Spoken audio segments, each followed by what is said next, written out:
मुख्य धारा में आप सभी का स्वागत है। मैं हूं मामचंद साहब और आज हमारे साथ हैं देहरादून के प्रसिद्ध physiotherapist doctor Gagandeep Singh.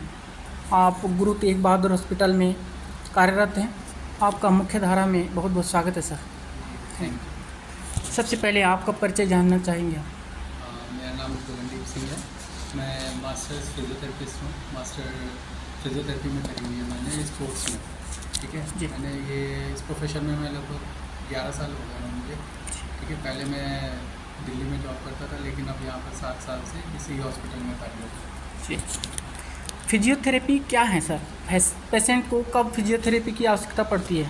Physiotherapy इधर एक हेल्थ प्रोफेशन है जो कि शारीरिक रूप से और जैसे कि कुछ फ्रैक्चर हो जाते हैं या किसी का नी रिप्लेसमेंट होता है या और भी जैसे कि पेशेंट को ज़रूरत होती है। सर्वाइकल आजकल बहुत बढ़ रही है जैसे हमारे देश में, और ये कमर की दिक्कत बहुत चल रही है। तो इन चीज़ों को सबसे पहले फिजियोथेरेपी से ही सही कराने के लिए अगर हम देखें तो ज़्यादा सही है दवाई की बजाय।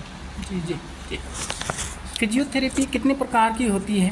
आप किन विधियों से ट्रीटमेंट करते हैं इसका? फिजियोथेरेपी हमारे फील्ड में 6 तरह की अगर देखा जाए जो भारत में सबसे ज़्यादा चलती है। जैसे कि एक होती है ऑर्थोपेडिक, जो हड्डी और ये मांसपेशियों से जुड़ी हुई समस्याओं में देखी जाती है। इसके अलावा न्यूरो में रीढ़ की हड्डी की समस्याएं होती है या मस्तिष्क की समस्याएं होती है। पैरालाइज हो जाता है किसी को तो न्यूरो से संबंधित है। स्पोर्ट्स में होती है खेलकूद से समस्या जैसी होती है, किसी को चोट लगी खेलकूद के टाइम पे तो फिर उसमें भी फिजियोथेरेपी बड़ा रोल प्ले करती है। इसके अलावा कार्डियोथोरेसिक होती है जो फिर हॉस्पिटल में एडमिट रहते हैं पेशेंट जी जी, तो उनको जैसे चेस्ट फिजियोथेरेपी दी जाती है। इसके अलावा रिहेबिलिटेशन एक फिजियोथेरेपी होती है। और इस एक है यहाँ पर हमारे इसमें आजकल बहुत चली रोबोटिक फिजियोथेरेपी जो आजकल की नई तरह की फिजियोथेरेपी डेवलप हुई है, जो आजकल विदेशों से अब भारत की तरफ भी बहुत तेज़ी से बढ़ रही है।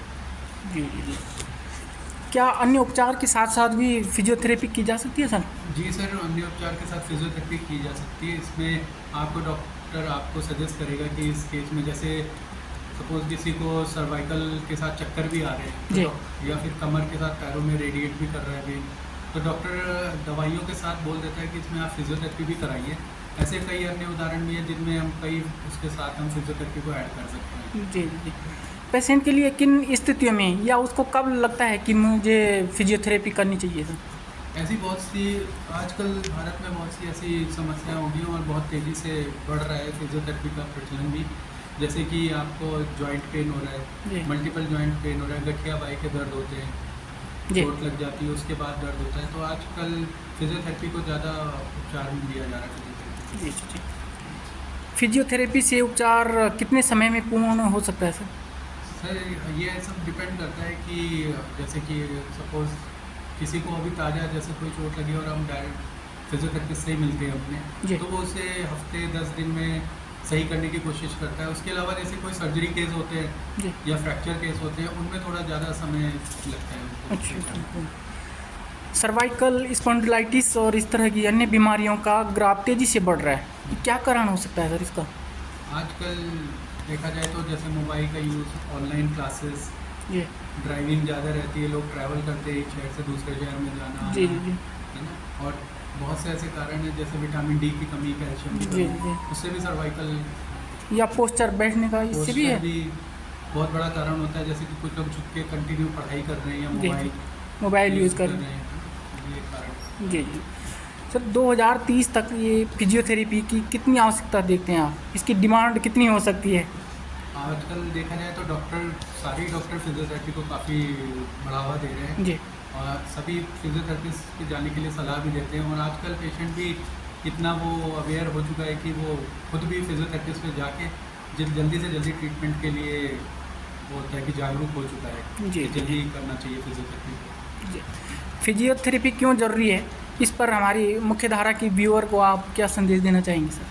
फिजियोथेरेपी मैं तो यही कहूँगा कि अगर आप अपने आप को आगे सही रखना चाहते हैं पोस्चर का ध्यान रखिए जी, और मोबाइल का अपनी आदतों को जैसे कि होता है और उनको सुधारिए थोड़ा, जैसे कि बैठने का पोस्चर, खड़े रहने का, ड्राइविंग थोड़ी लिमिट में करिए और जैसे ही शुरुआत हो तो डॉक्टर के जाने के बाद फिजियोथेरेपिस्ट से ज़रूर सलाह लें। जी। मैं तो यही दूंगा सलाह कि फिजियोथेरेपी पे ज़रूर एक बार जाने की। मोबाइल का कितना यूज और किस तरह से करना चाहिए, जैसे आज तो मोबाइल का प्रचलन है।